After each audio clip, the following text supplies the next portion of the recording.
a long day at work and at school, let your troubles fade into darkness. Fall into a world of fantasy and magic. Embrace the darkness and join us for Bedtime Stories with the Abyss. Tonight's story, The Myth of Demeter and Persephone. Once upon a time, Aphrodite, goddess of love, sat atop Mount Olympus and looked out across creation. She saw man and woman, god and goddess, dancing to her romantic tone. It might have been true that Zeus was the king of all gods and goddesses, but she controlled the hearts of everything, everything on earth, everything in the sea, everything in the sky. In her mind, whoever controlled the heart controlled the person. For people are often blinded by love and will do anything to attain their love. She called her son little Eros. Eros came to his mother and she cuddled him in her lap. Darling, we have made a mistake. 3 worlds are under our control, it's true, but one is still free of us. Hades. He rules alone. He has no wife. His thoughts are too clear. It is our duty to disturb his single-minded purpose. Look there, on the earth. You see the meadow? You see the daughter of Demeter, the goddess of growing things? You see Persephone picking flowers with a nymph? You see Hades under her, beneath the earth. Take both of them with one of your arrows. Far below us, beneath the crust of the earth, there is a vaulted land of gloom, a dismal, empty place where mortal souls go after death. There they cross the river of forgottenness and leave behind all memory. Their host, the host to many, magnificent, impassive, his eyes as dark and deep as open graves, is Hades. He is neither kind nor cruel. Little Eros took an arrow from his quiver, 1 in a million, the surest, the sharpest of all of his arrows. He put it into his bow. His aim was true. The arrow struck Hades' cold gray skin. Hades threw back his head with the shock. He looked up. He saw the earth, and on the earth he saw a meadow, and in the meadow he saw the daughter of Demeter, the goddess of growing things. He saw Persephone picking flowers with a nymph. He saw her and loved her in the same moment. He was overcome, overwhelmed with lonely pain.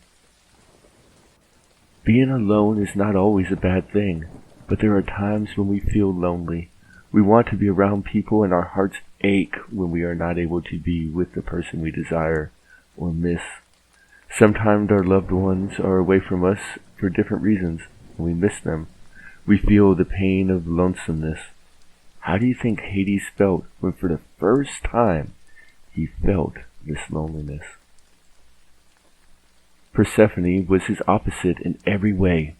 She was life, and Hades was death. Riding on his 4 black horses, he rode his chariot up, up, up, and out of the underworld towards Persephone. In the meadow, Persephone saw a terrible wound crack the ground, a gaping gash that belched bitter fog, and through the cleft came cold, gray fingers that gripped her ankle and pulled. Poor Persephone fell. She scrabbled through the grass. She grasped the hand of her friend, the nymph. The nymph held tightly. The nymph grabbed Persephone's dress, but the dress tore. Persephone's hand slipped out of the nymph's grip. Persephone was flailing now, pulling at the loose earth round the edge of the gap, and then she was gone into the darkness below. The nymph was beside herself. She was overcome with shock. She sank to her knees. She put her face in her hands and wept. Her shoulders shook. Tears trickled down her arms. Tears trickled down her legs. All of her, every pore of her, every cell of her, wept tears. She dissolved into tears, melted into sorrow, until all that was left of her was a torn dress floating in a salty pool of water. It is important to note that at this moment the nymph was gone. No one was left to tell the story of what happened to Persephone. It is important to note how much pain the loss of a loved one can inflict on a person, or nymph in this case. How much pain is Demeter, Persephone's own mother, going to be in when she finds her daughter missing? Demeter, whom we must thank for every full mouth, for every bulging belly, who wears a crown of corn around her brow. Demeter, who makes the harvest grow, who gave us the plow. Demeter, Persephone's mother, heard whispers from the house of rumor. Something awful had occurred. She called out her daughter's name. There came no reply. She searched Mount Olympus. She descended to the earth. Neither Eos, goddess of the dawn, nor Hesperus, the evening star, found her resting. The crown of corn slipped from her brow. She pulled out handfuls of her own hair. She tore her dress. Where she walked, the world withered. At last she knelt to drink from a pool of water and found the water salty. The nymph wanted to speak. She wanted to tell the terrible news, but her lips, her tongue, her mouth were just water now. Remember, the nymph was gone. The nymph was able to cause ripples in the pool and summon the torn dress. Demeter recognized it at once. Her mind spun with questions. Where had her daughter gone? Who took her? Then it became more clear. She ascended to Mount Olympus. She burst into Zeus's hall, where a feast was being held. Wild-eyed, she looked around, grasping Aphrodite. 3 worlds are not enough. Always you must have more. The hall fell silent. Aphrodite said, Your daughter is a queen now. She's the queen of a vast land. She sits beside the king of shadows himself. You should be proud. Proud? How can you say those words when your child is sitting in your lap? How can you scorn a mother's torment? Zeus, it's in your power. Please give me back my child. Zeus put down his goblet. There are forces, powers to whom even I must answer. The 3 sisters who live below, the Fates, have decreed your daughter will see the sun again. She will be freed, unless she has tasted Hades' food. In the blinking of an eye, or even a bit faster, Demeter was gone, down to the earth, beneath the earth, across the river. She saw something glowing in the gloom. In the land of the dead, she called her daughter's name. Persephone turned. Her lips were glistening, red as blood. She was holding a pomegranate. She had eaten 6 seeds of the pomegranate.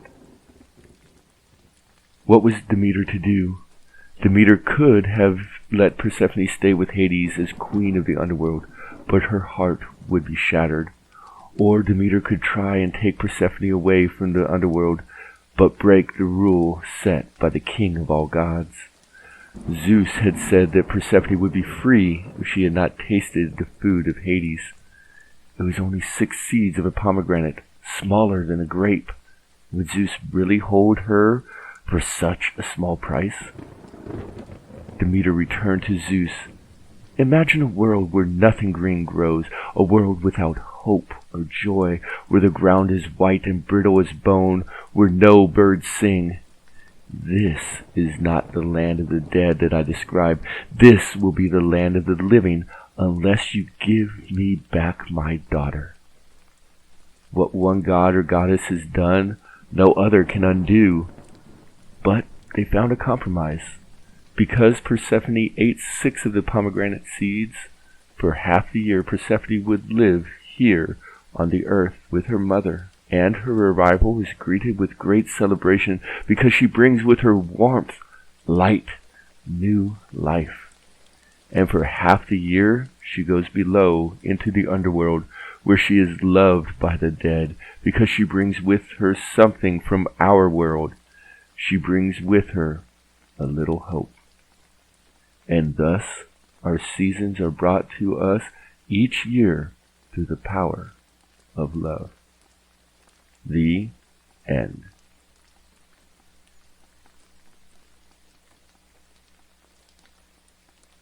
Thank you for joining us for another episode of Bedtime Stories with the Abyss. Join us every Tuesday for another story of magic and fantasy. As you drift off to sleep, let the peace of the tallest mountain and the peace of the smallest stone be your peace.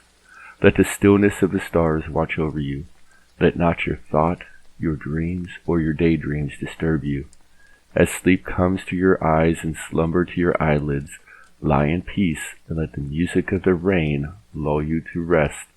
Let you arise in peace. Thank you again, and I'll see you next time. Good night.